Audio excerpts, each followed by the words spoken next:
Hello and welcome to the Board Game Barbecue podcast, episode 328. I am Adrian, your host, and I am joined by Joe down in Melbourne. How you doing, Joe?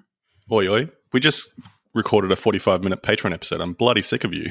I know. Sorry about that. It was not pre-planned, so just tough luck. And also, our highest level of potassium member of the group, Dana Banana. How you doing, Dana? What does that mean? Oh, potassium bananas. I've got it. Yeah. It just clicked. Joe, it clicked for jokes. He spat his drink back into his glass. No, I did that because I was like, where is he going with this? And then I was like, oh, it's a banana reference. Cool. It's safe. It's PG rated. It's all good. It's all good. We are brought to you today by Advent Games and More Than Meeples, and of course, our amazing Patreons. We really appreciate everyone's support. It's been an absolute journey, and we've enjoyed all of the community, all of the support we've got from like game days and things like that. So yeah, massive thanks to everyone that's been ever involved in anything that we've ever done. Legends, as far as I'm concerned. I am back in the host chair. I have not recorded for a long time. The last time I recorded was like December or something, which is pretty crazy. Yeah, it's been a long time. I haven't seen you since before Christmas, I think it was. Or Boxing Day. Boxing Day. Boxing Day. Sorry, Boxing Day. But that was a long time ago. It was, yeah. And I was pretty busy that day. I was like rushing around and doing stuff. So yeah, and you were playing games and games in the game room stuff. It was pretty cool. It was a good day. My mum played a game of Bristol 9-player, which was really cool to watch as a spectator. And it was just, it was a great day. I love that day. It's so much fun. But yeah, watching my mum play that, and the fact that she was in a cart and a decision had to be made on what dice she was going to roll. And Haig was trying to sort of not influence her, but say the best statistical outcome is to do this. And me, G-Money, and Matt Woods all disagreed with Haig because that's just what we do. And my mum rolled the things to the point of Haig losing the game because his cart didn't move. Neither did, I think, my mum. So I think they also potentially lost the game. But it was just, it's always great to watch that game and see it getting played. And I also remember that at one point, I'm pretty sure my mum looked at her two cards and she had a 4 and a 2. And the realization of, I got to play. Like, I got to keep cool. Like, yeah, it was pretty funny. It was pretty funny to watch because she never really played any of those kind of social deduction games at all. None. Not a single one. So it was very interesting to see her go from something so mechanical like Barrage and Age of Steam and, On Mars and Teo to something where it's just a lot more table talk and manipulation of what's going on. But she loved it. She said it was an absolutely fantastic game. So it was just, super cool to see her get involved with stuff like that. So she even had mentioned as well, she said, obviously she'd been in the previous years and she never really sort of delved into the game room during Boxing Day because it's a bit hectic and everyone's in there playing lots of different games and stuff. And she said, this year I'm going to get involved. I'm going to play some games in there with everyone else. And yeah, she had a blast. So it was cool. It's awesome. It was so funny listening to you talk about your mum, who I had met for the first time at the Boxing Day event that you had. And she's very mild-mannered. She's a lovely lady. Quite refined. I would call her. Are you saying I'm not? Oh, no, but I'm surprised. You are I not thought refined. She's quite refined. I think she's refined anyway. And just to hear her play Bristol with Haig, I think, oh my God, what an experience for her. Oh dear. Yeah, it was great. She loved it. And man, I've just been playing a heap of games with my family, especially with my mum. I won't go through all of those games today because there were so many, to be honest. I will say that Age of Steam has now pipped Teo for my mum as well. Teo is now her number 2 and Age of Steam is also number 1. So we both share the same favorite game. It might be the sheer volume that I made her play that game. She played 12 games in the 8 weeks she was here, which is quite a lot considering we were playing lots of other games in between those games. And we also had like a 2-week holiday away where we didn't take any big games. So essentially she played it twice a week. This is the sort of 6 weeks. And yeah, she loved it. And we got to play a load of different maps I'd never experienced before.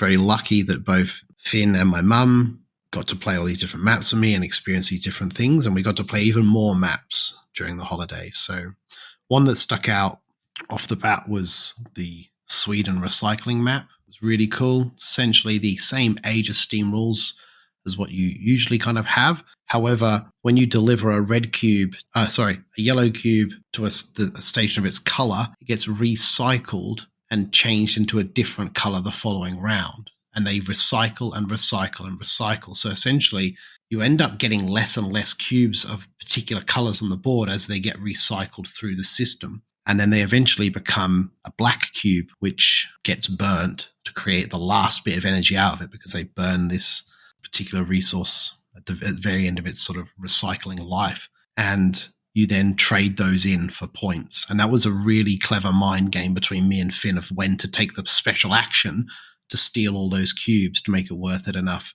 to get big points. And it was a 2-point difference in that game. And he took that action twice. And he did not play as his top game, if you know what I mean. He wasn't like doing super well, but taking those cubes was getting him a big income. And I remember looking at one point that I had $32 or £32, whatever it is, and he had 31.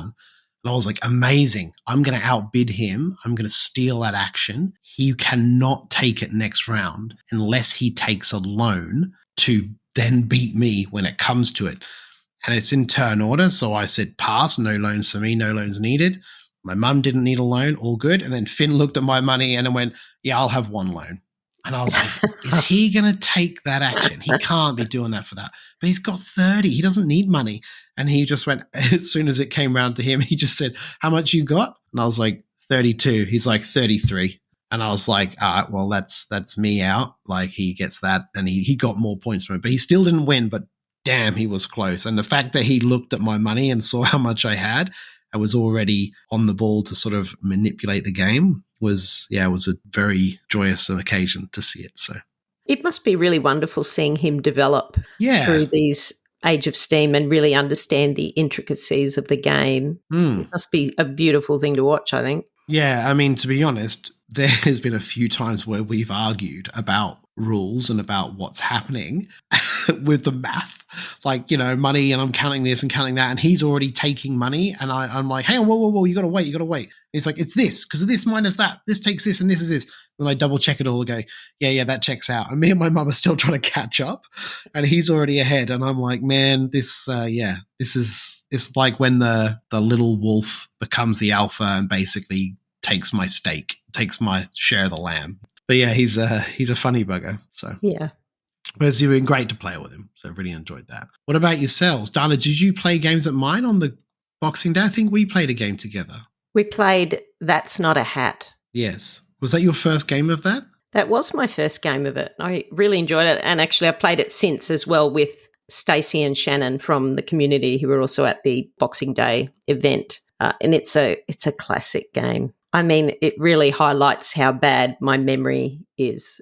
I've actually got the Pop Culture Edition, which adds slightly different cards. So, you know, the card backs have an arrow pointing either left or right. Well, in the Pop Culture Edition, there are additional arrows where you can pass a card to an opponent across from you. You're blocked from passing left or right, but you can do it diagonally left or diagonally right.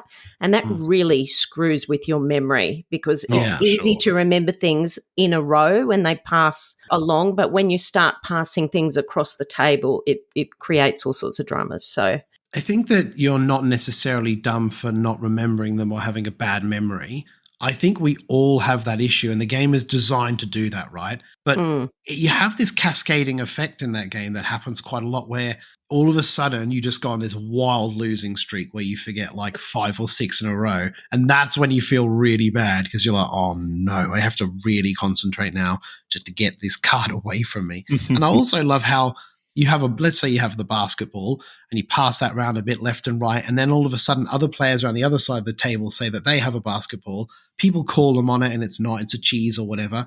But then 3 or 4 turns later, the basketball appears in a completely different place to where any other player thought it had been. And it's like, how did the basketball get over there? Like it's a genius game. It's so fun, so simple. 100%. The Pop Culture Edition actually as well has quite modern items in there.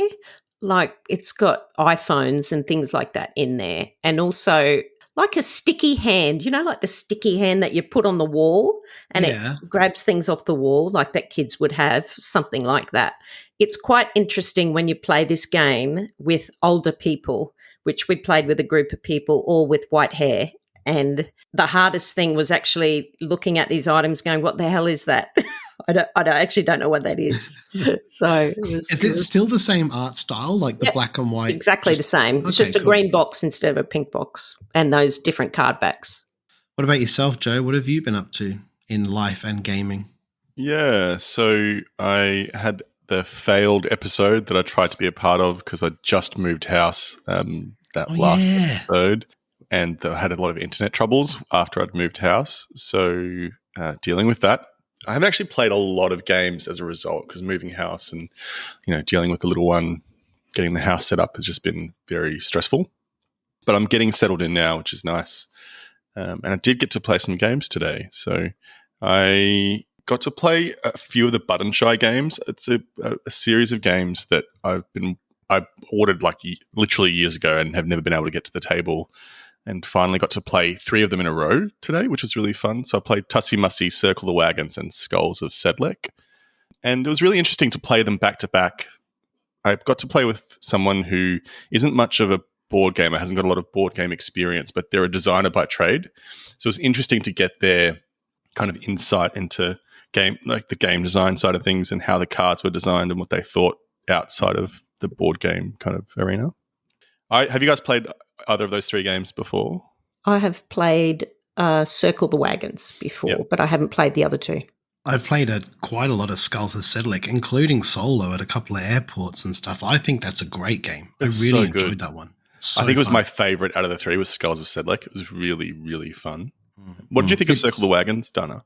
It was okay, but I didn't think it was anything special. I don't know if you felt that. What did you think of it?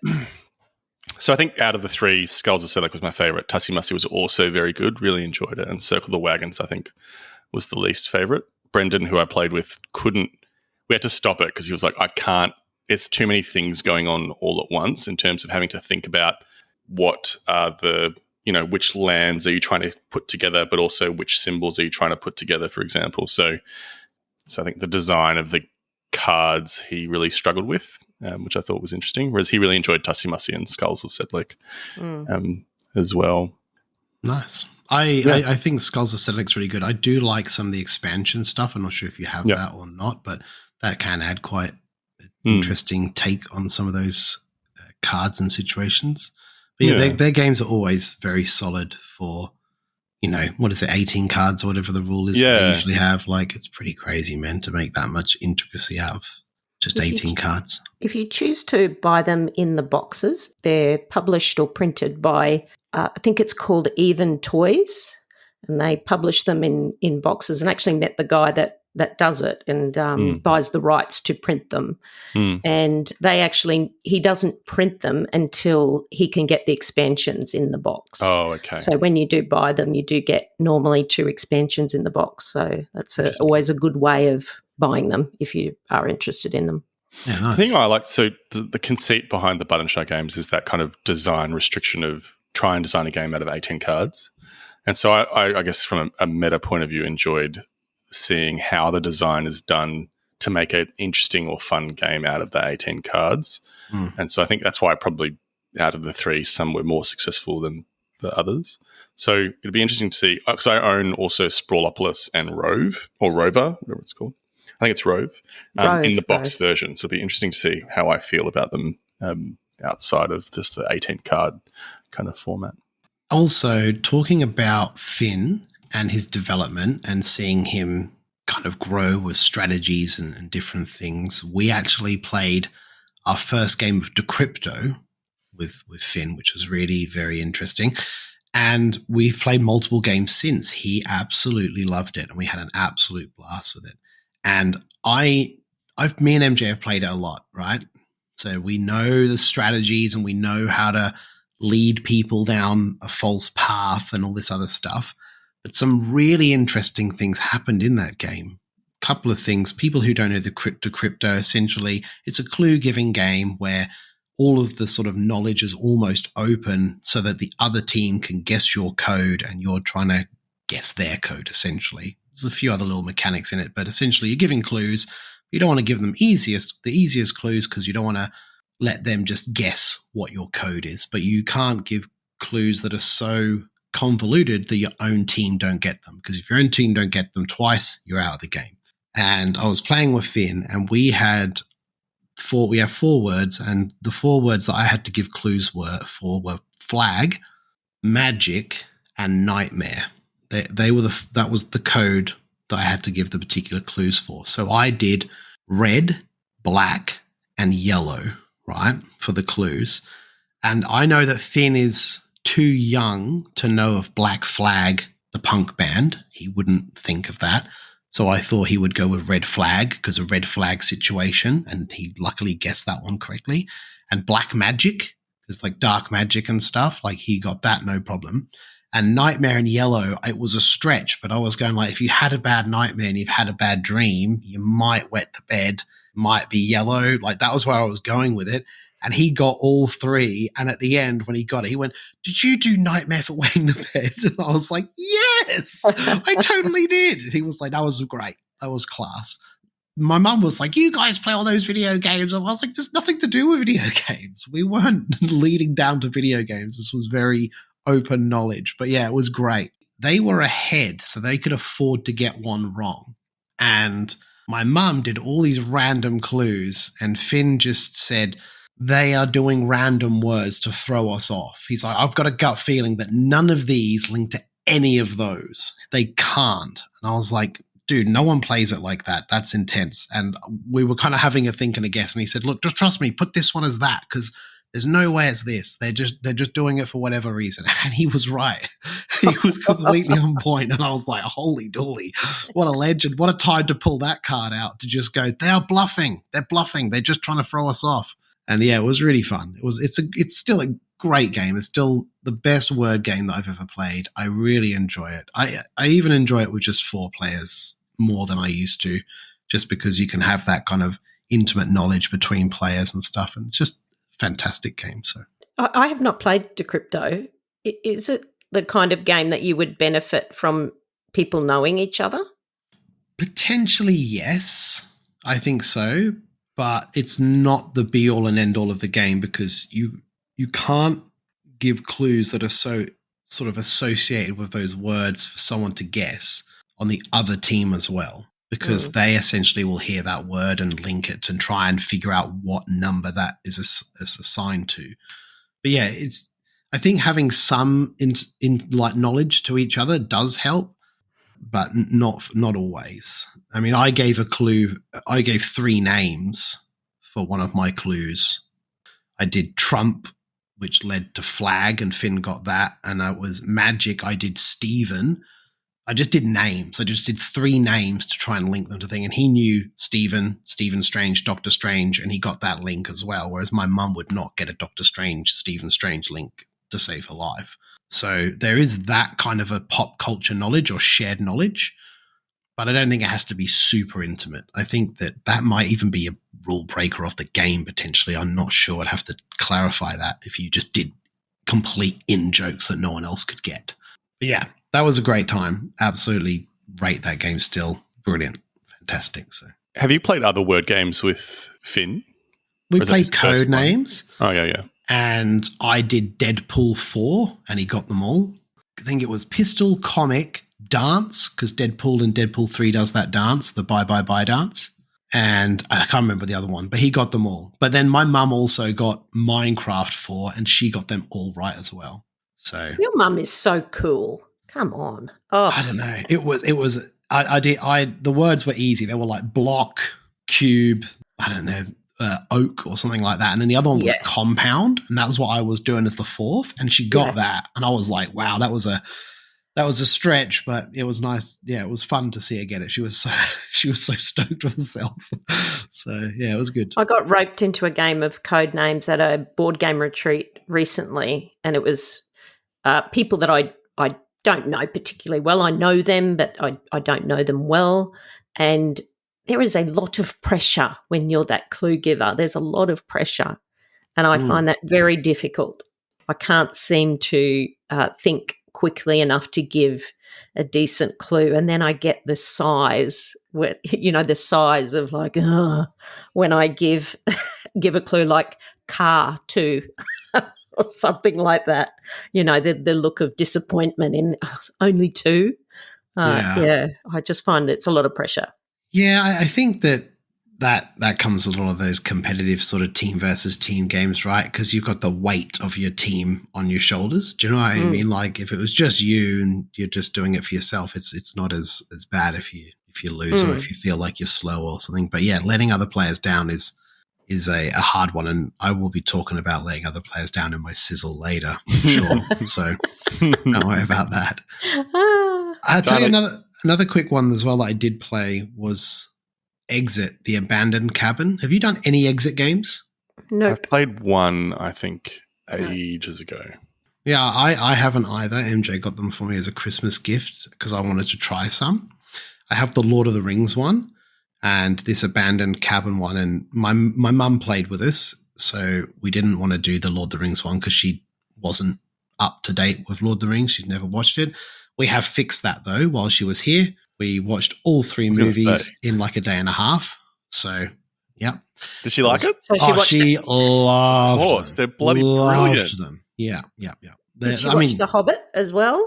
Hasn't seen that yet, but I'm sure she'll probably watch that when she's back in the UK. But the Exit, the Abandoned Cabin, I thought was really good. And there was something that I found quite interesting in it is the fact that you can time it to see how fast it happens, because essentially you've been locked in a cabin by like a stranger and you're trying to escape the cabin.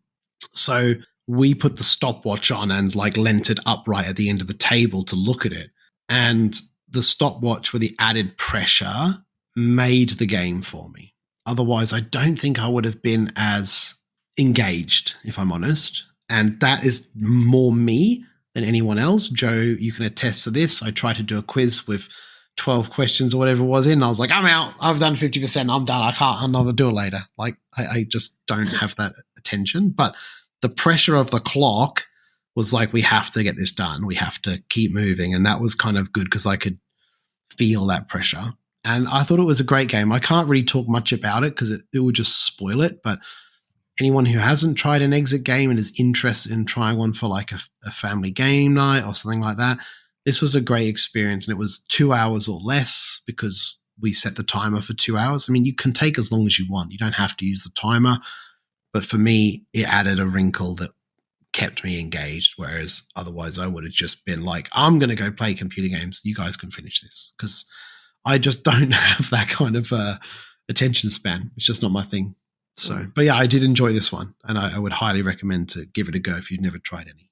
So, I like the fact that games like this, you can just pass them on to other people. They're like a gift that just keeps getting passed on to everybody. You can reset them, I assume. Yes. This one you can't. I don't believe. Oh, you had to. Yes, this one we were opening stuff and doing things. I'm pretty sure, I don't think you can.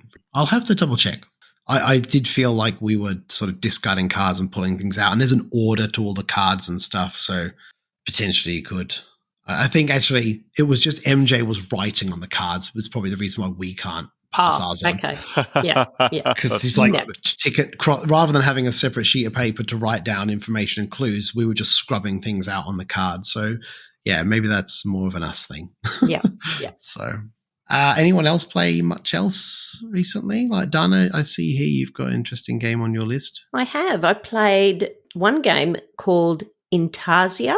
I would call it Azul adjacent. So you're, instead of placing glass tiles onto a wall, this time you're actually placing wooden parquetry on the floor, and you're building these patterns from the inside, from the outside in. And you have these resources, which are just coloured cards. So there's different colours. I think there's 4 different colours, yellow, red, purple, and green. And you will pay for these pieces of your floor in cards. And the more you pay, the further you go inwards on these patterns, the bigger the benefit that you'll get. So you will get cards back in return, which are resources. You're sort of encouraged to try and fill in these patterns, but there are complications because things need to be adjacent. When you pay for a certain colour pattern, it must be paid for with the exact colour cards that are for that particular part of the pattern. And then when you get cards in return as a bonus, you can't take the same colour. So it's not like you can suddenly get 10 green cards and just keep building green patterns everywhere. You're going to keep getting different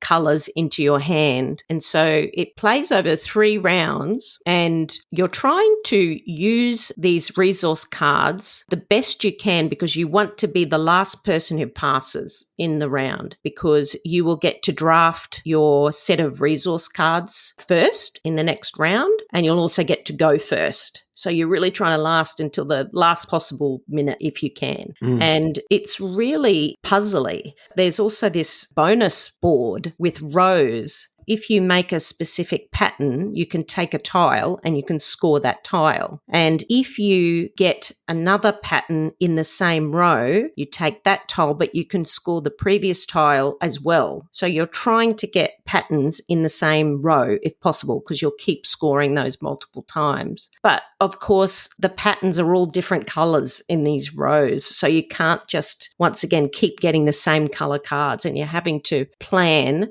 3 turns or 3 or 4 turns in advance. Plus especially when you play a 4-player game, you're trying to keep an eye out on what your opponents are doing, because if someone is building a lot of purple, it's not worth your while to continue with that. You need to try something else because there are only 2 bonus tiles in a 4-player game. On top of that, there's like a reward dial where you get bonuses from as well. So there's a lot going on, and it's very puzzly, very thinky, and I really enjoyed that. It's lovely, and the pieces are all wooden, so wow.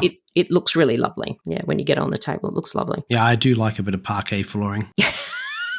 I do. It's pretty. Like, it looks cool. It is. It's lovely. Did you say you idiot? Yes. There is one other game, though, that I did play, and this was my family's favourite game from our time over Christmas, which I just haven't had a chance to talk about. You may have heard of it. It's called Sears Catalogue. I have heard of this, and I know what the Sears Catalogue is because I had an American stepdad growing up, and I had a lot of American cultures and things in my life. And I know about Sears catalogs, and I've even seen them in the flesh. Yeah. Well, it's got nothing to do with that at all. So what? I thought, like, when you look at the cover, it literally looks like the front of a Sears catalogue from exactly what the I 60s thought. or whatever, but it's got nothing to do with that at all. It's actually all about seers, people who kill werewolves. Yes, right. Yeah, that's what they're called. But it's not spelt Sears as in Sears, like the store. It's spelled Seers. Oh, okay. So it's a trick-taking shedding game, and you get these specific artifacts in your hand, and they're meant to represent items that you would use to kill werewolves. In essence, they're just cards that do specific things, but that's the sort of the theme around it. So in terms of it being Sears catalogue, it's literally the only thing that you could equate to Sears, as in the American department store, would be the cover. That's it. The rest of it. I did not know that at all. Because is that a weird marketing strategy? Because for me as a person, I'd be like, oh, it's about Sears catalogs. I'm not interested. Do you know what I mean? Like, as opposed to werewolves and hunting werewolves, that might be more interesting to someone. Do you know what I mean? Like, maybe. Yeah. Well, believe it or not, I bought it because of the cover. So, yes. and then it ended up being something else. What is going on? As you start to read the rule book, you're like, what? They put the wrong rule book in this. Like, this isn't the right rule book. But it is a really, really good game. When we first played it, my family did not really gel with it, but we kept going with it. And after it clicked, they loved it. They absolutely loved it. And they keep requesting to play it. So this is a shedding game, and you get dealt a hand of cards, and there's 5 suits. So depending on how many players, if it's a 3-player game, there'll be 3 suits, and you'll take out the other 2 suits. So it scales well, you think? Yeah. Yes. Cool. Well, actually, I have not played it at 2, but you can play it at 2. And I looked at some reviews about playing it at 2, and apparently it's pretty good at 2, which is surprising for a shedding trick-taking game. So you're dealt a hand of cards, and they go from the numbers 2 to 13, and you get dealt a wild card and you get dealt 2 artifact cards. So they've got special powers on them. One of them is a retrieve card where you can play it as an additional card into a trick. And then when the trick's over, whether you win or lose, you can take a card back into your hand. But there's some other ones as well that make it a little bit more spicy. You can either play a single card and you have to follow whatever is led. So it's either a single card, a set, so multiples of the same number, or a run, so numbers in sequence with the same suit. And you keep going around until everybody passes. So it's not just one trick, you just keep going around and you can continue on, and you must always play a higher number than what's been played. The thing is that you have this little button in front of you, which is a disc. Once you get below 6 cards, you must flip this disc. And this means you cannot pass voluntarily anymore. You must play. And here's the thing. This is how you score this game. You will get docked points for every card you have left in your hand. It's -1 card. If you're the first person out of cards, you get 0. If you have less than 5 cards, you'll score your lowest card in your hand. So ideally in this game, what you want to do is you want to get below that 6 cards, but you still want to have cards left in your hand and you want high cards left in your hand. Yeah, you want a 5 or whatever if you can to get 5 points. Yeah, that's right. And you don't want 5 cards in your hand. You want one card in your hand so you can get 4. So regularly this game will end in negative points, and it is incredibly difficult. This sounds easy, but it's incredibly difficult not to be the first one out, especially when you can't pass voluntarily.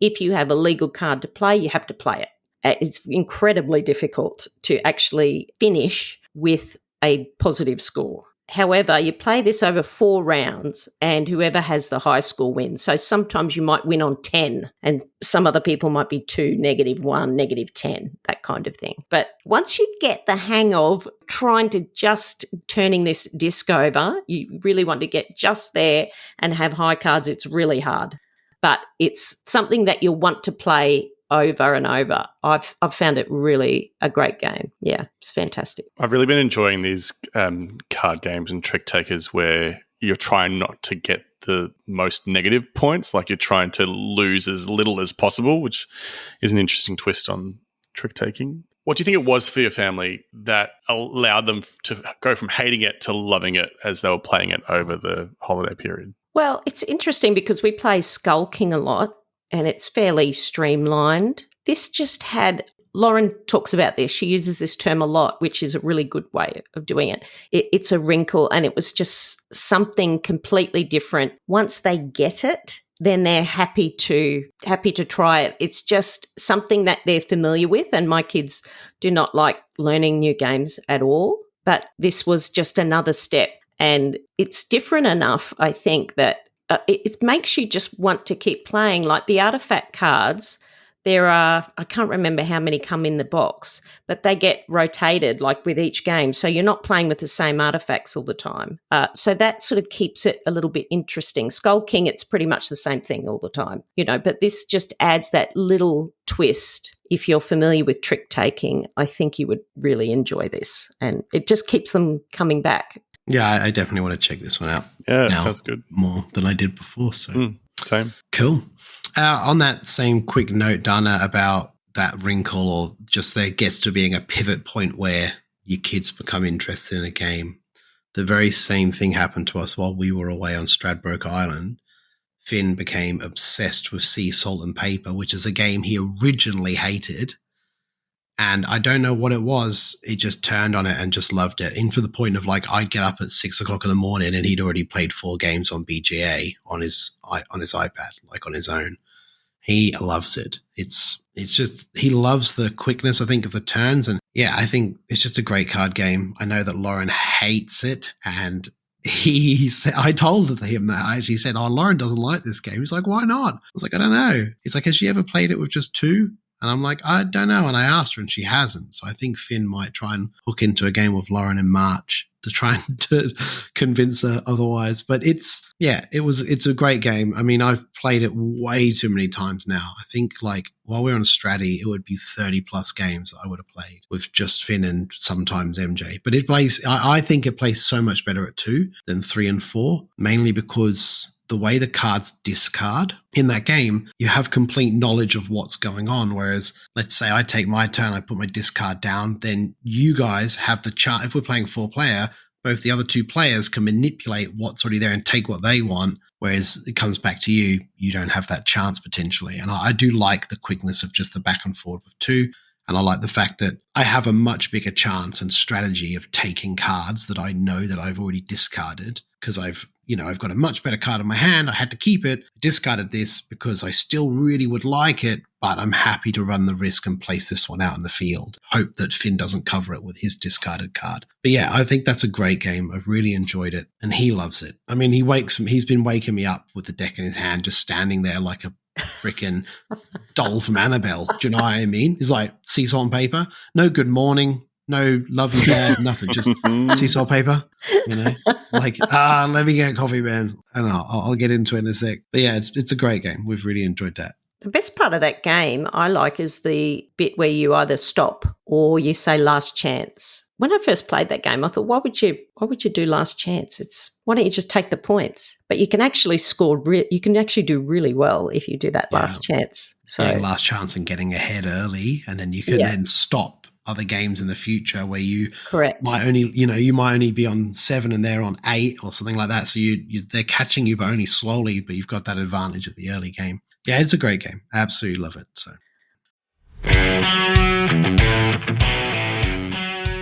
If you're looking for a new board game, you need to check out adventgames.com.au. They have a great range of games, including pre-orders and hot new games. Anything you could be looking for will be there at Advent. Dean provides excellent customer service that is second to none, and he's always keen to support the Australian board game community through events, game days, and even through sponsoring a podcast. So head over to adventgames.com.au today. That's adventgames.com.au.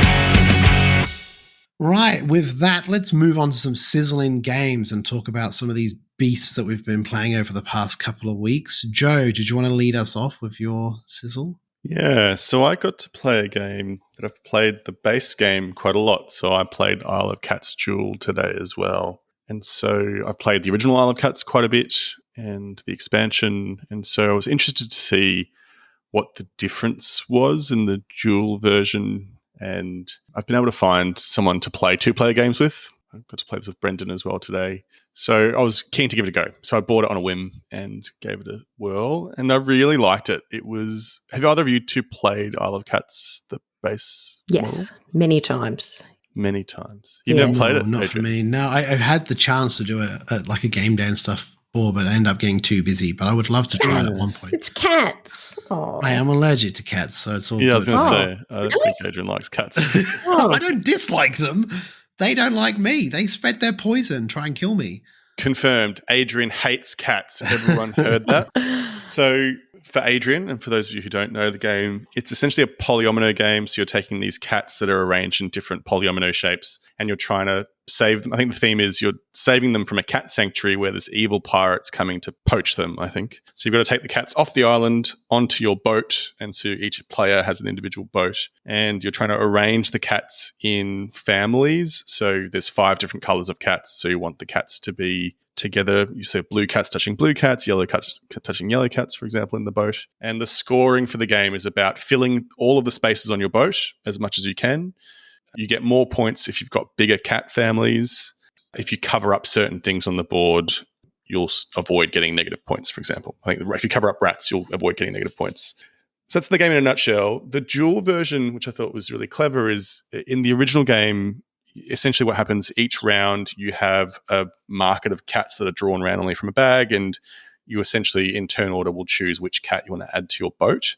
The thing I really liked about this is there's essentially an action selection kind of mechanism in the middle of in the central board where you'll have a market of 10 different cats. You'll have some endgame scoring cards. You'll have cards that get you immediate benefits, and you have to move this piece 2 spaces, and then you were allowed to take anything that piece had touched on its journey through. And so you can take the original cat that it was on, either a card that it touched on its way through or where it landed.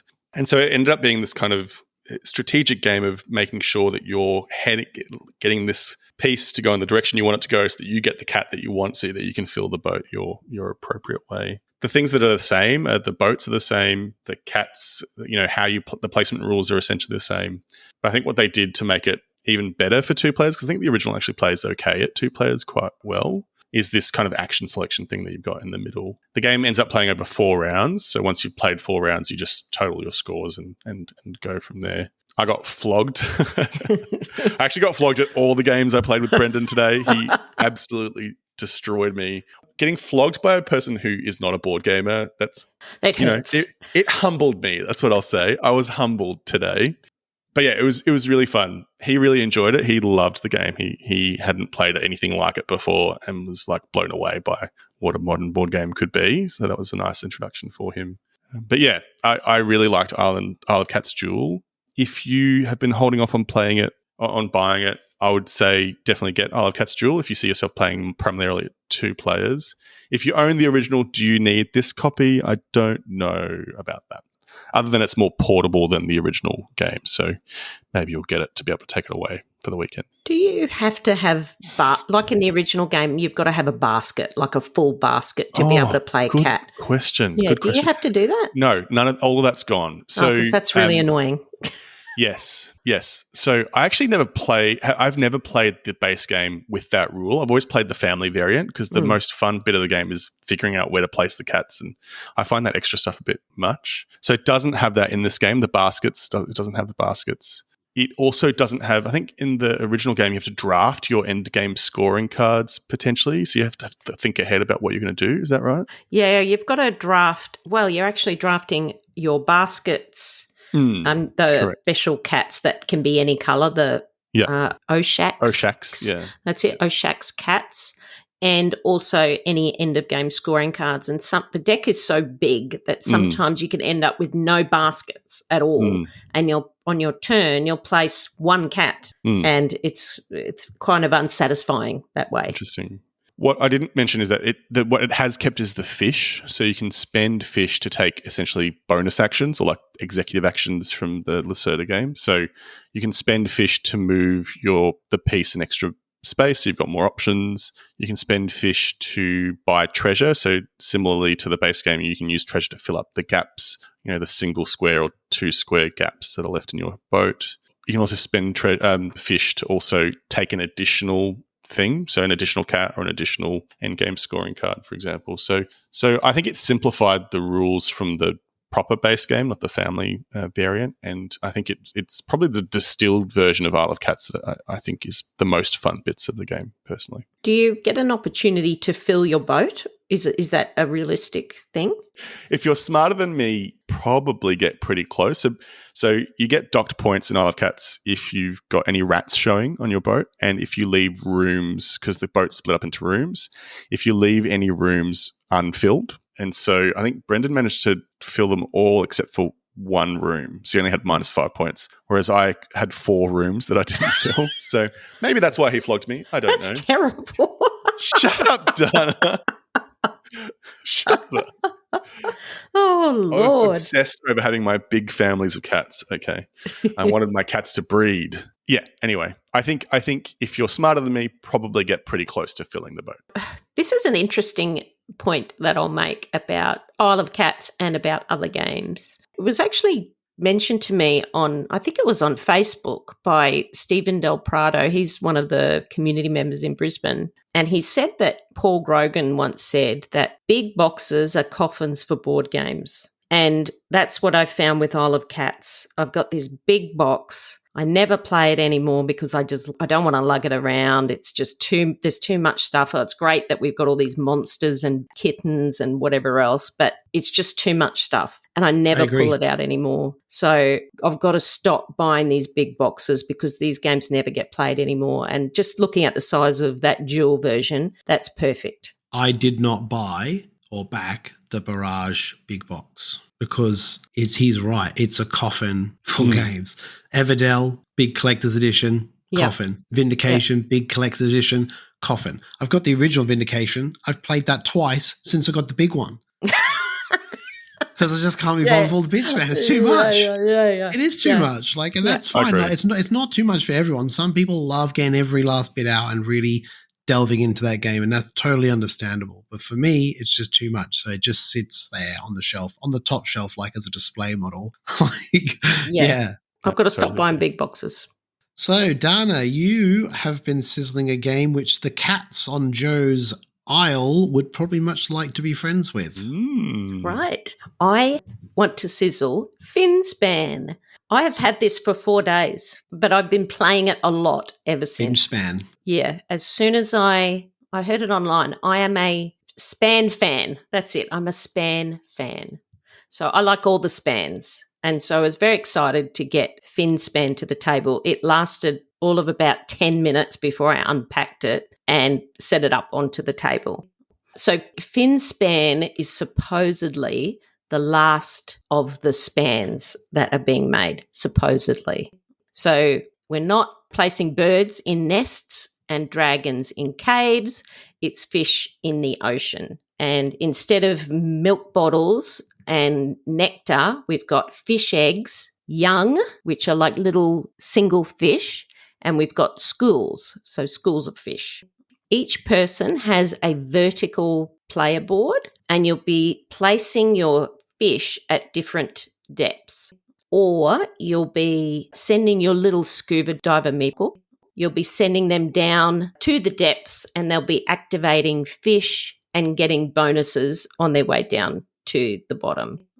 There are only 2 things you can do on your turn. You can play a fish or you can dive. That is it. There are no other actions that you can do in the game. So when you play a fish, and this will all sound very familiar because it's very similar to Wingspan and Wormspan, you will just pay the cost that's indicated on the card. It'll have a little icon that tells you it can go at this particular depth. There's 3 depths. There's sunlight, twilight, and midnight. And you'll place it somewhere in those depths. It might have a when played ability or a brown power similar to Wingspan that you can activate later, or it might have some kind of end of game scoring ability, which are the yellow cards in Wingspan that say at game end. One difference here is that normally in Wingspan, you're placing them from left to right, and in Wormspan, you're doing the same when you're placing a dragon in a cave. Here, provided that it's in the right depth, you can place it anywhere. It doesn't need to be adjacent to anything. You can place it anywhere.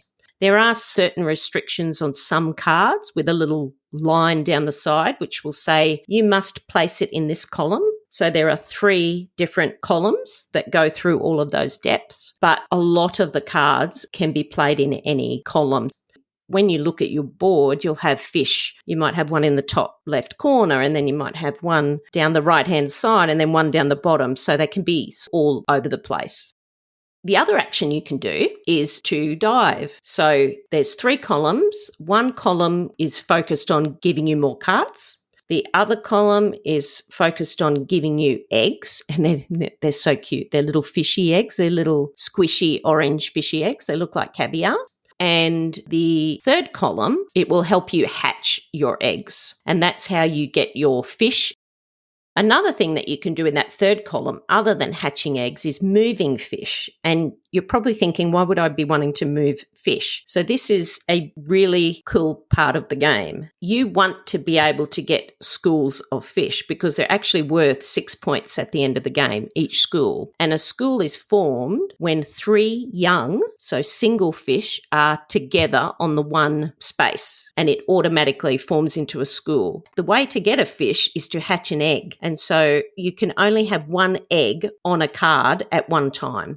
You have to be able to have the ability to be able to move these fish around, and you can move them in a straight line. And so sometimes you're going to need 2 moves to get this fish onto the same card, and hopefully on your turn you will get 3 fish to be able to form a school. It's quite puzzly, actually. Some cards will say you'll get 10 points if you have a school, 2 fish, and an egg on this card. So there's a lot of little moving parts with these fish.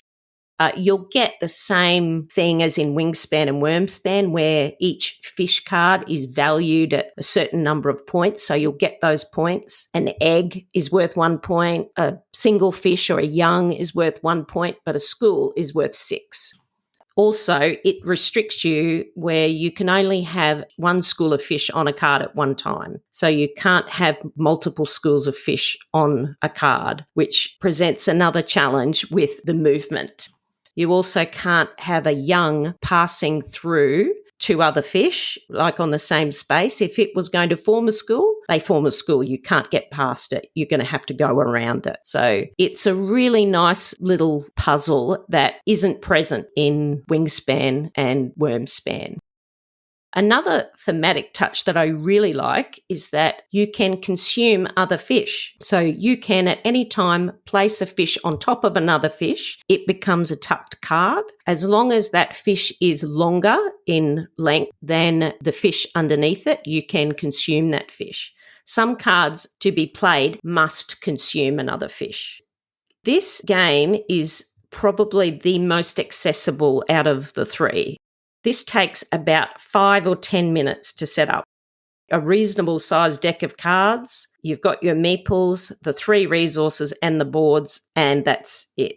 Oh, there's a little board of end of round goals. So it's 4 rounds. There's end of round goals similar to Wingspan, 2 points for each medium fish or something like that.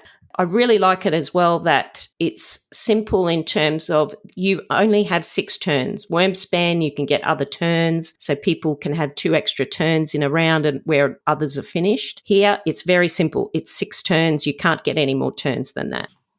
This game I have played just back to back. It was so easy to play. And that's what I really liked about it. I'll go back to that thing about the coffin again. My Wingspan is in this giant big box, and I love Wingspan, and I will play it flock mode when we go away. But outside of that, I would never bring that game out to play it anymore. It just is too big and cumbersome, and you've got the bird feeders and all that. I just couldn't be bothered. This is really easy to teach, sets up in no time. At 2 players, you can play it in 45 minutes. You can play it up to 5. I don't know whether I'd play it at 5 because the turns could get long if people are deciding on cards and things like that. Also, these vertical player boards are quite big. They're I measured it today. They're 53 centimetres. Yeah, that's pretty large. So it's quite large. So when you're playing on a table, you really have to have these boards offset with each other. You can't, unless you've got a really wide table, it would be hard to play with people opposite you. And you need space certainly on one side and ideally on the other side as well. So I don't think I would play it at any more than 4.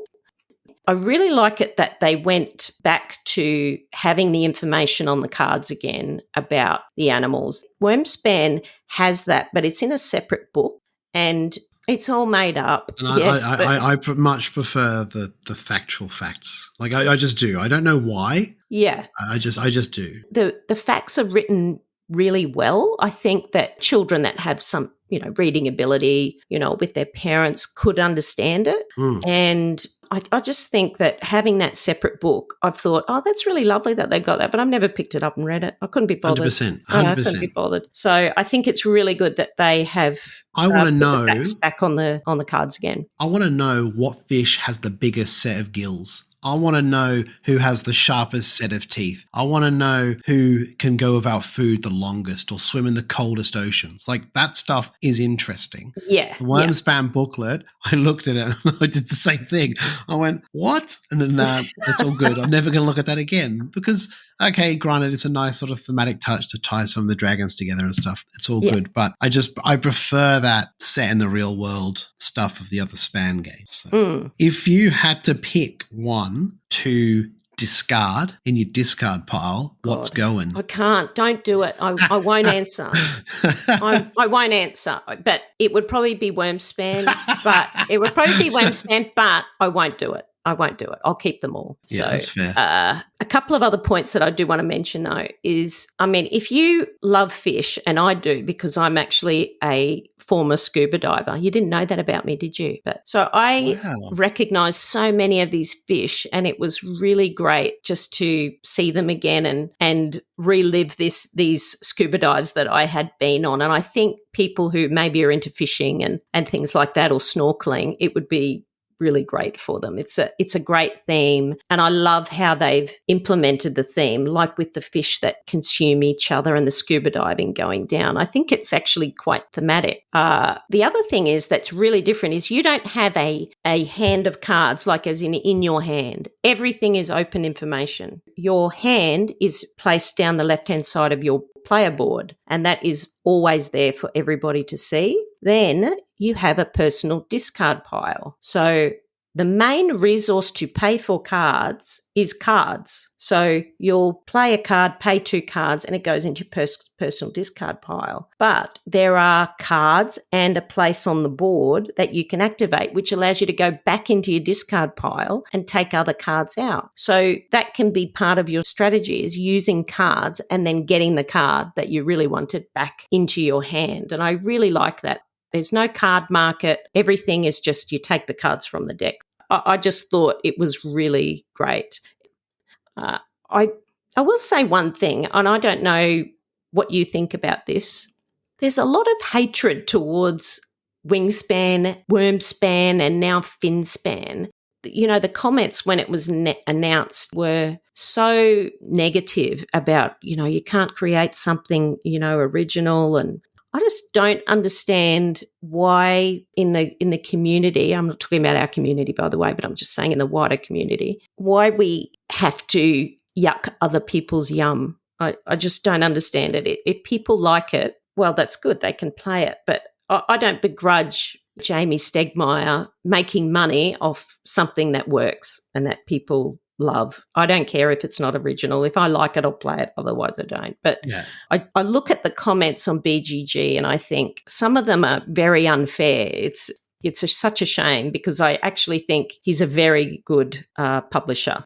For me, I think that I am definitely at that level of I don't need to see any more span games, right? Now, I'm not yucking anyone's yum. You could buy 1 million span games. I saw people making pictures as a joke in Wingspan Facebook groups, not negative or derogatory or anything, but doing pan span, like with a frying pan on the box cover. Yeah. And Swift span, like Taylor Swift and stuff. And I think that's great. I think that's really funny. It's not offensive. I think if he made, if this fish game, Finspan, sells 4 million copies, of course he's going to make another span game because they're popular and people enjoy them, and that's completely fine.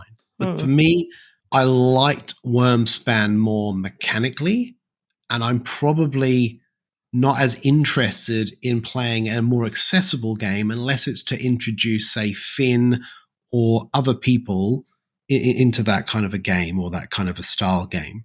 They're the two that I've played, obviously, is only Wingspan and Wormspan, both incredibly solid game, really good engine builders, and there's nothing wrong with them. I don't understand people who sort of attack others who are interested in those games or sort of make negative comments to Jamie for having a successful business model that he wants to continue. I don't see that an issue at all. It's not like he made an offensive span game. Do you know what I mean? It's just fish, and people are interested in fish, and mechanically it works. Yeah.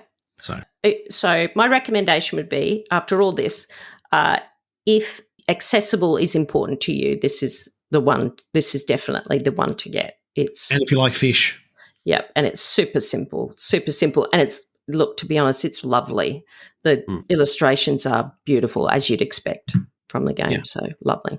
Nice. That was Finspan, which I find really hard to say because I keep thinking of Finn. Because of Finn, yeah. Just like Finspan. We already spoke about Finn a bunch earlier. So it's like a Finspan-a-thon. Like it's weird. I'm surprised you wouldn't even get the game just to put the second N in there. And you could put a picture of him in there. Yeah. Maybe. We'll see for sure. For me, I played a lot of games that have stood out over Christmas, and I will hope to sizzle them in the future. But this one in particular, I've played now like 3 times, I think. The first game we didn't actually finish, and we played it subsequently since, and we've booked in to play it again after. And I've actually played half a game of this with Joe, and that's La Famiglia, the Great Mafia War, or whatever it is at the end. Yeah, it's a really interesting 2v2 area control game. Now, I know that Jules has already spoken about this, I believe, on episode 302. So it's worth checking out his opinion, because he is the sort of area control-y kind of person along with Joe. They both love that stuff. For me, I'm getting slowly more into those kinds of games. And we randomly sort of sat where we sat on the table. Well, actually, we sat in our usual seats, but the way that the board game works out is that it was Haig and Matt Woods versus G Money and myself. And I just sort of referred to us as we were Pinky and they were the brain, because we are not on the same level as them. However, Pinky sometimes wins, and this time we pulled out a win, and only because of G Money. Like, he had an ability that he was able to exploit and do really well from.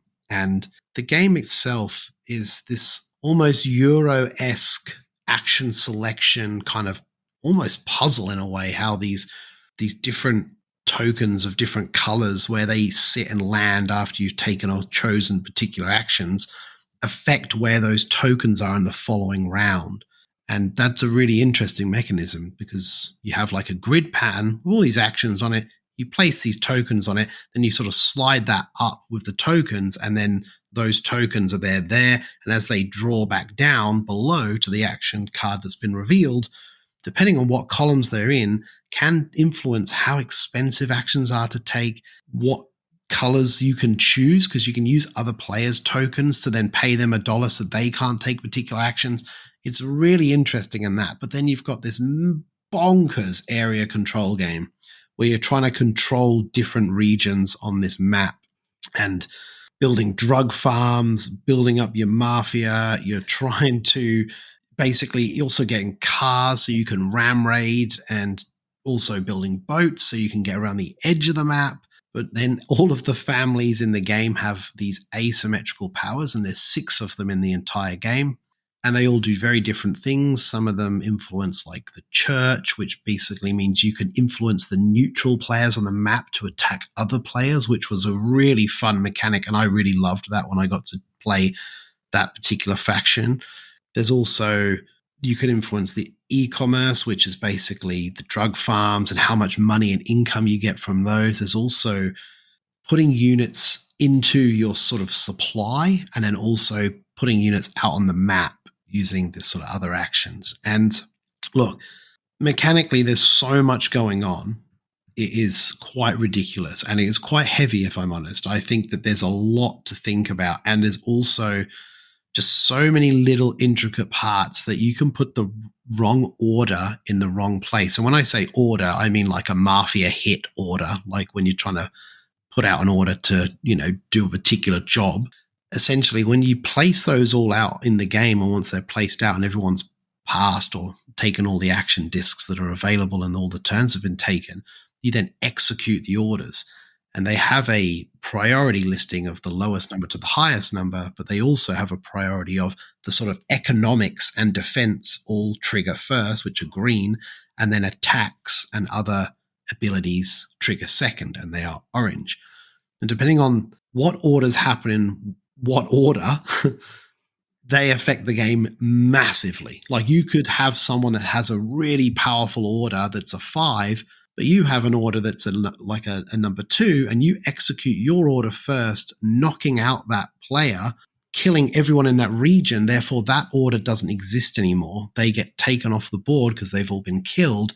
Therefore, that other player has like, oh God, I've lost a whole order. I've basically lost a whole action of attacking or defending and doing something. The 2v2 mechanic is brutal because you are trying to strategize with people and they're sitting across the table from you. So you're sort of pointing at the map a bit and making humming and hawing noises and little bits and bobs. But there's also a really As soon as the game started to get set up and we started to talk about it, and then Matt mentioned the word finesse, I went, I hate this game. I remember that stupid mechanic. I hate it. It's so frustrating because I lost loads. Sorry, Joe. I know you're on my team. I didn't do well at the finesse, bro. But in this game, I finessed my way like I was working at Gucci. Like I was all in. It was so good. I played a fight against Haig and I had to finesse. And the way the finesse works is you have 3 cards. Everyone has the same 3 cards. It's kill 2 units, kill 1 unit, or turncoat. That is it. And essentially, you pick one of those 3 cards and you place it down in front of you. Then the opposing player does the same. And as the attacker, you decide, do I want to take their card that they have placed down?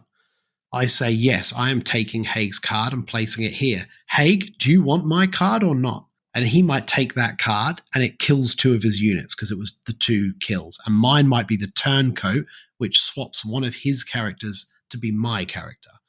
It is brutal because it is just a mind game that doesn't need to happen. As in, it is amazing in every way, but it is so frustrating because you've only got 3 options and it feels like the weight on your shoulders when you're picking.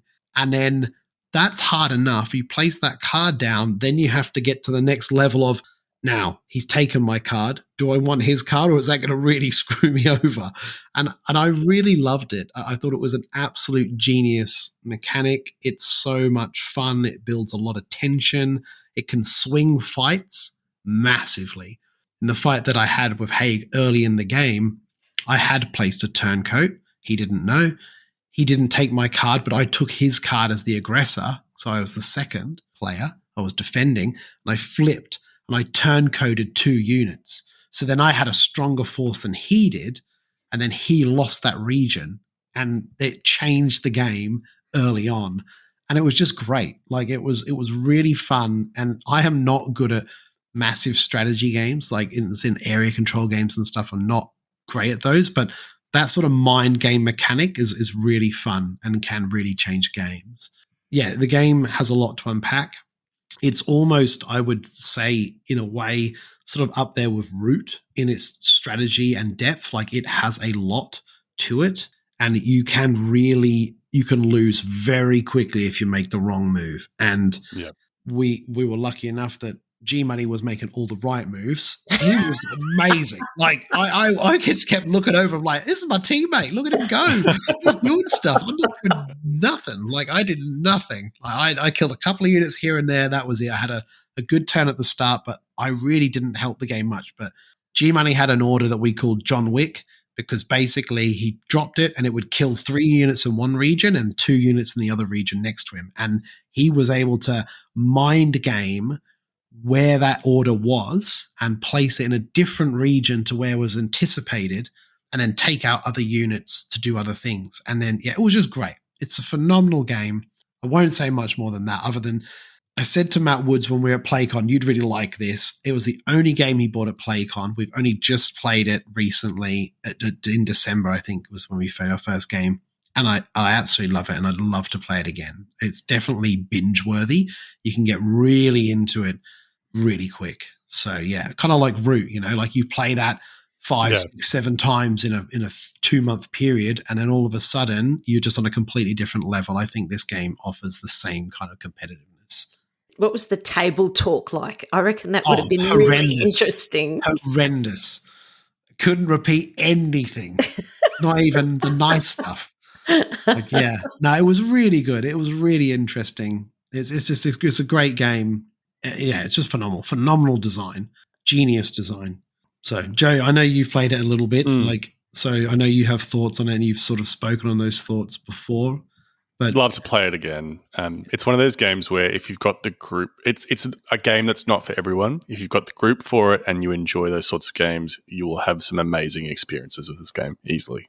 It has those key moments, like I said, with the turncoats or where the orders come out and what gets decided on those orders that give like board gaming moments, board gaming memories that get tied to the whole thing. And yeah, it's just brilliant. Absolutely loved it. I think that we're due a rematch, and We offered to maybe change teams, like and mix it up, but apparently the other team want revenge. So we're going to stick with the current team situation. So that's awesome. Yeah. La Familia, well worth checking out. And it's not a super cheap game, but you get a lot for your money. I really believe that, especially if you'd like to play it a few times. It does offer a lot of strategy and a lot of interest. So.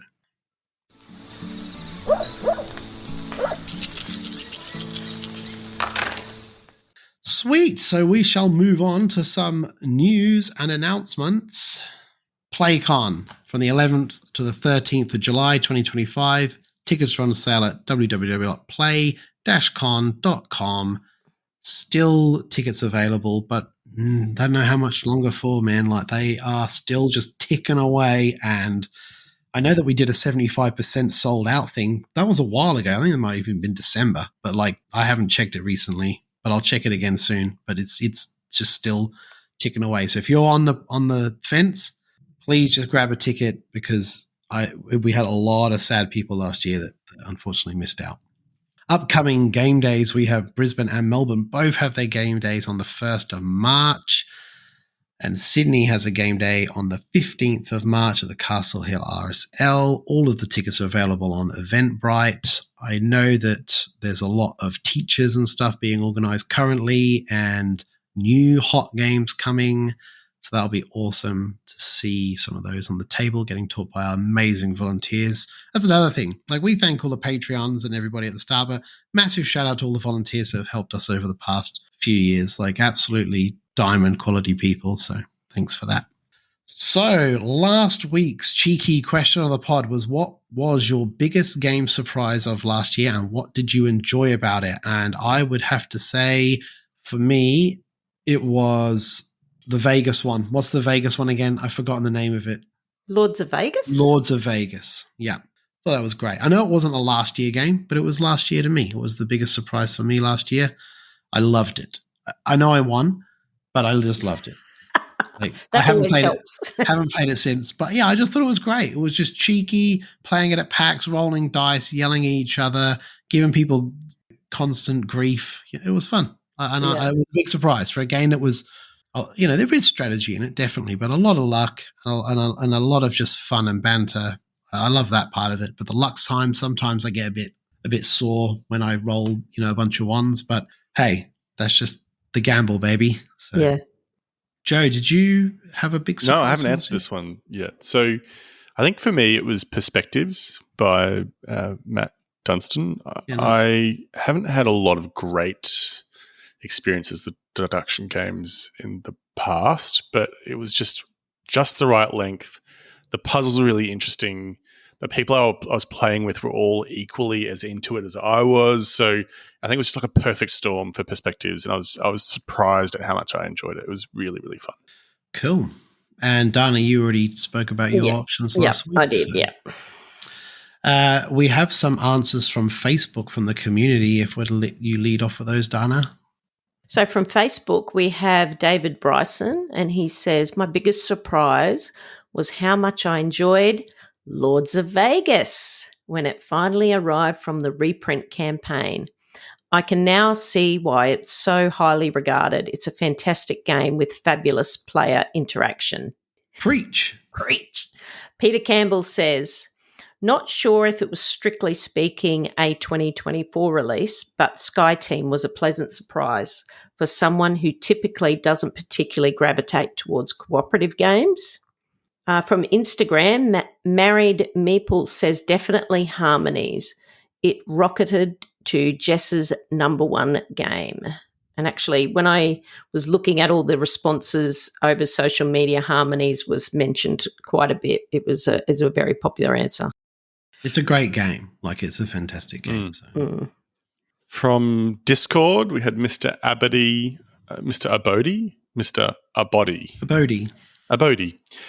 My biggest surprise in 2024 was finally trying the Exceed fighting system. The system nails the feeling of 2D fighting games. For me, it has the perfect blend of card draw randomness, known information, and player creativity.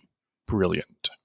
Dogboy discovered Blood on the Clock Tower last year. Wow, mind games on steroids, and couldn't get enough of the NRB videos on YouTube from years ago.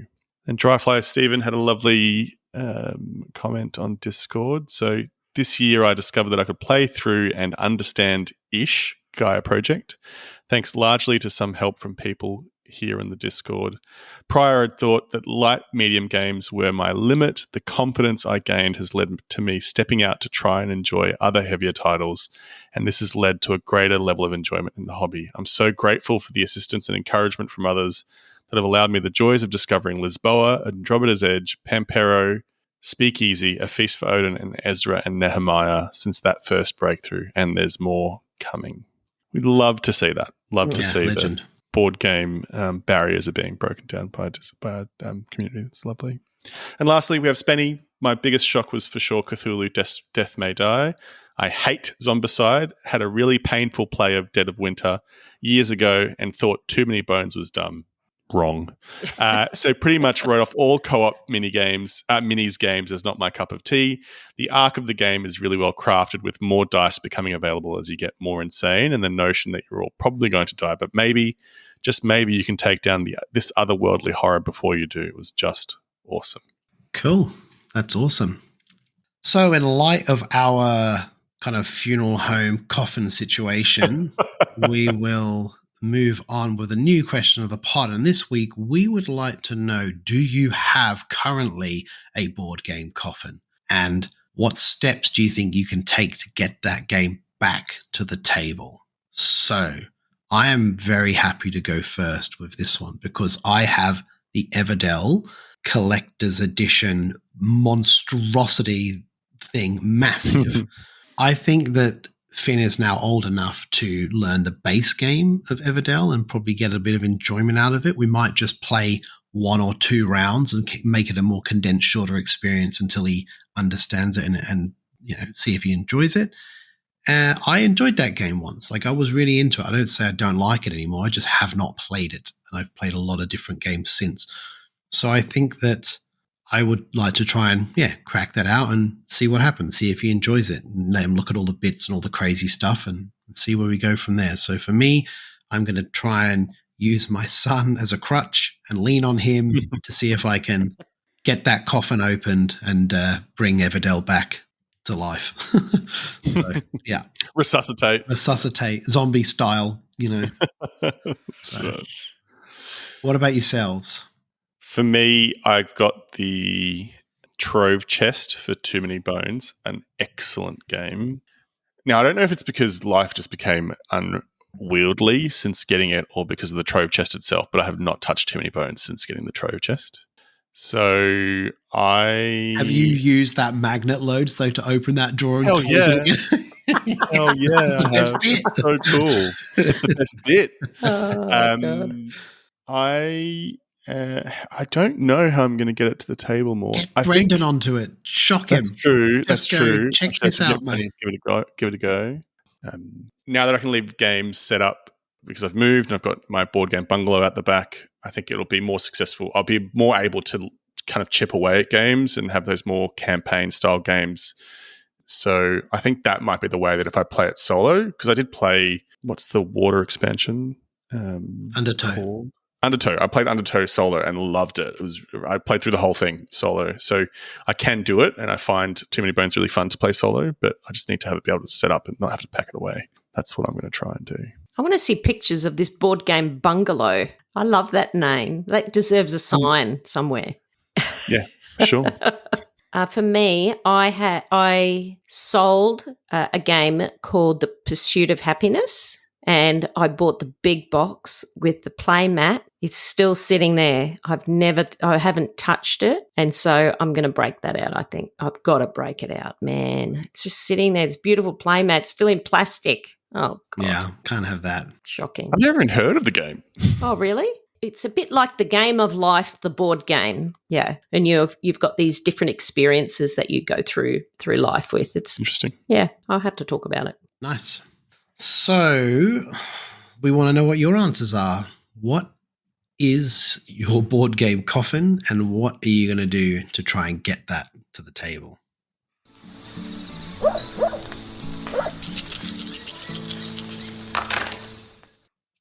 Just a quick shout out to the community. If you want to support this podcast, you can always visit us on patreon.com/boardgamebarbecue. Joe and I actually just recorded an episode before we jumped onto this one.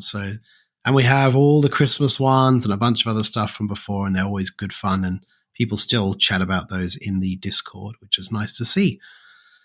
If you want to support us in other ways, you can just tell people about the game days. You can tell your mates, jump onto Apple Podcasts, leave a 5-star review or just a star review of whatever you find is an adequate number to leave, but 5 is always nice. And you can do the same on Spotify. They have the same thing. You can join the Facebook community. You can follow us on Twitter, X, Instagram, YouTube, and of course, jump in the Discord community. It's really fun. Loads of banter, loads of chat, all sorts of different shenanigans in different categories, including like TV and movies. And I've learned loads about movies and stuff since I've been on there, and TV and shows that I would have missed if I hadn't have heard about these amazing shows from other people. So, yeah. Sweet. Anyway, what are we all fired up for? This is the wrap up of the end of the show. I would love to know, Joe, what are you fired up for in the next few weeks, board game or otherwise? Tell me about it.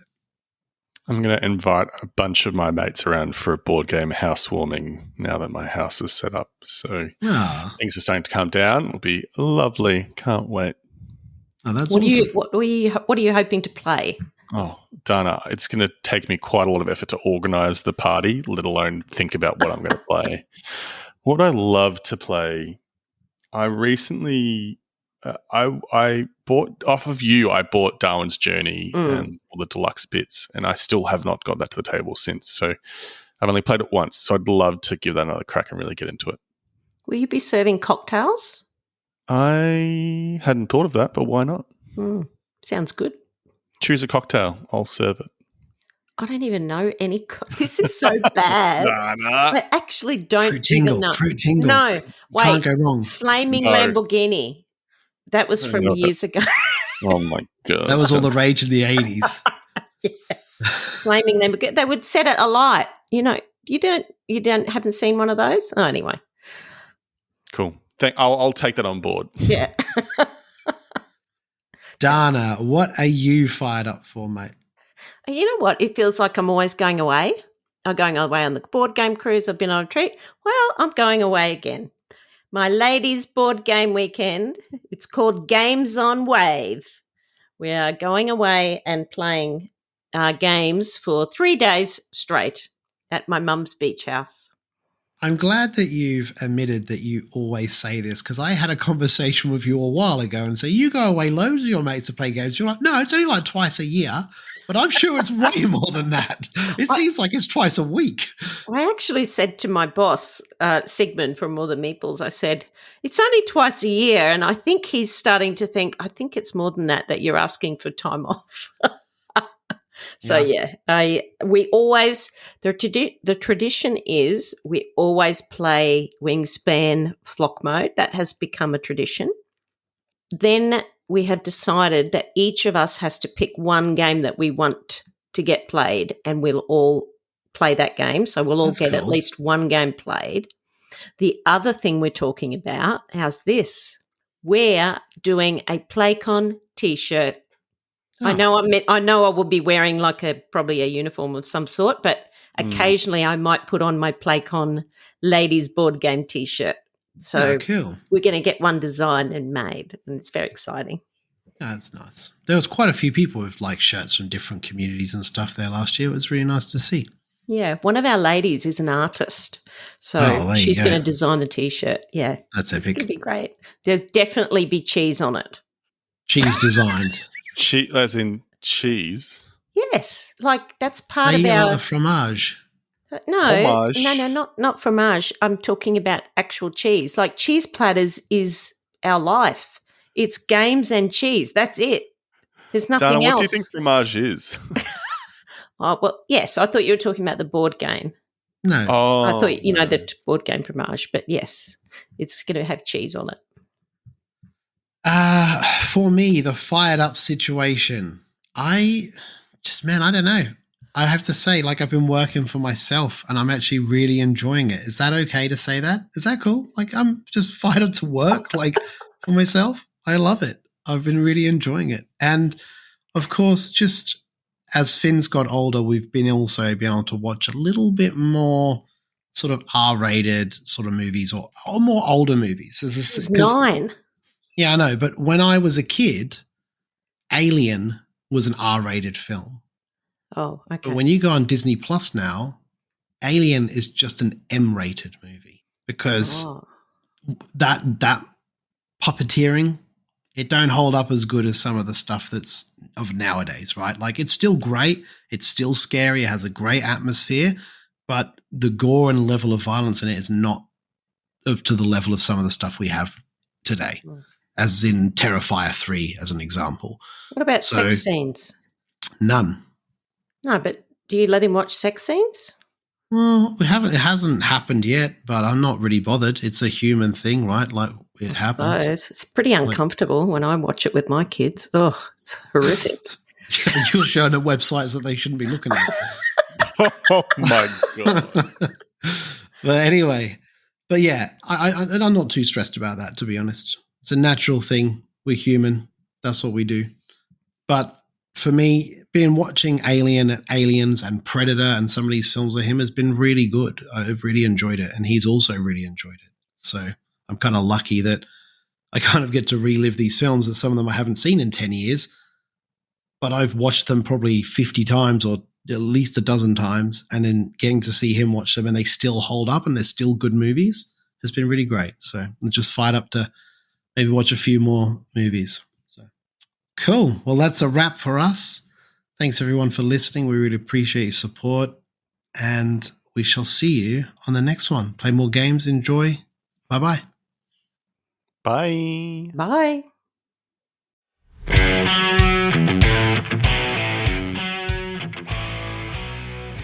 Right. Oh, wait, let me get a picture of you before I forget. Oh, hang on. Let me get some games. Let me get a game. Yeah, I need to get something. What am I getting? Oh, yeah. Yeah.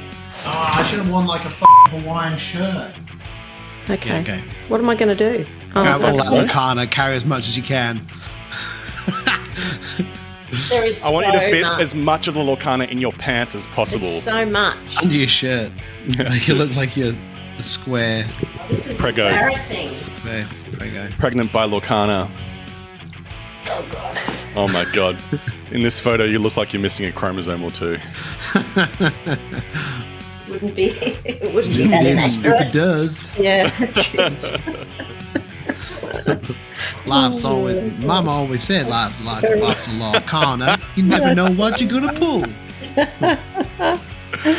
Oh, that's funny.